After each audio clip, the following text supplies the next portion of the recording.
রাষ্ট্রবাদী দেশপ্রেমিক জনতা জনার্দন,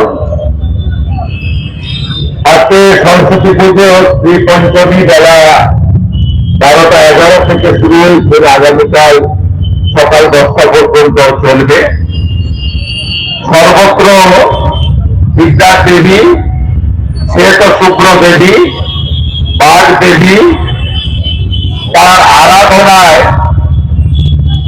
সনাতনী সমাজ, বিশেষ করে বিদ্যার্থীরা এবং ভারতীয়রা এবং আমরা বাঙালিরা প্রত্যেকেই আজকের এই দিনটি নিষ্ঠার সঙ্গে উদযাপন করছি।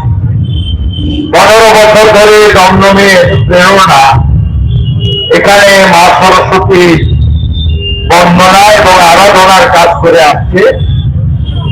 আমি স্বামীজির মন্ত্র চেরৈবতী চেরৈবতী বলে প্রেরণার শ্রীবৃদ্ধি কামনা করি। গৌতম শাহ, মন্ডল সহ, জগন্নাথ দাস সহ সমস্ত আয়োজক এবং কর্মকর্তা বৃন্দকে অন্তর থেকে প্রীতিপূর্ণ শুভেচ্ছা এবং সম্ভাষণ জ্ঞাপন করি। এখানে আপনাদের সঙ্গে দেখা হতো না যদি না বিধাননগর কর্পোরেশনের প্রাক্তন মেয়র পরিষদ আমার সহকর্মী দেবাশিস জানা আমাকে আপনাদের মধ্যে আসার সুযোগ বা ব্যবস্থা সেতু বন্ধ না করতেন। আমি তাকে যথাযথ সম্মান জানাই এবং এই রাস্তা অত্যন্ত গুরুত্বপূর্ণ রাস্তা। আমি খুব আপ্লুত, এত লোকজন তো ক্লাব আনেনি বা আমি আজকে রাজনৈতিক কর্মসূচি করতে আসি। আপনারা যেভাবে ভালোবাসায় একজন সামান্য পশ্চিমবাংলার নাগরিককে আপনাদের ভাই, আপনাদের বন্ধু, ছোটদের দাদা, বড়দের সন্তান তুল্য শুভেন্দুকে এখানে স্বাগত করছেন, রাস্তা কার্যত বন্ধ হয়ে যাচ্ছে। আমি আপনাদের প্রতি, সকলের প্রতি আমার আন্তরিক কৃতজ্ঞতা জ্ঞাপন করি। আপনারা সবাই জানেন আমাদের সনাতন ধর্ম সবচেয়ে প্রাচীন ধর্ম, আদি নেই, অন্ত নেই। এই সনাতনকে রক্ষা করার কাজটা আপনারা করুন। আমরা সবাই গীতা পড়ি। গীতাতে একটা কথা আছে, ধর্ম রক্ষতে রক্ষিত। ধর্ম রক্ষার কাজটা করতে হবে। এর মধ্যে রাজনীতি খোঁজার কোনো কারণ নেই।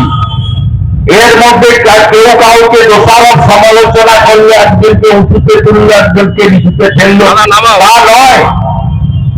আমি আপনাকে ইতিহাস বলি। 1947 সালে 20 জুন পশ্চিমবঙ্গ যে বিধানসভা, যারা নেই একাধিকবার মেম্বার হয়েছে এবং মন্ত্রীও ছিলাম, আজকে অপোজিশন লিডার। 2006-এর এমএলএ আমি। তখন আইনসভা বলতো সেদিন আমরা ভারতে থাকবো না তদানীন্তন পূর্ব পাকিস্তান, আজকের বাংলাদেশে থাকবো, প্রস্তাব এসেছিল স্বাধীনতার আগে 1947-এর 20 জুন।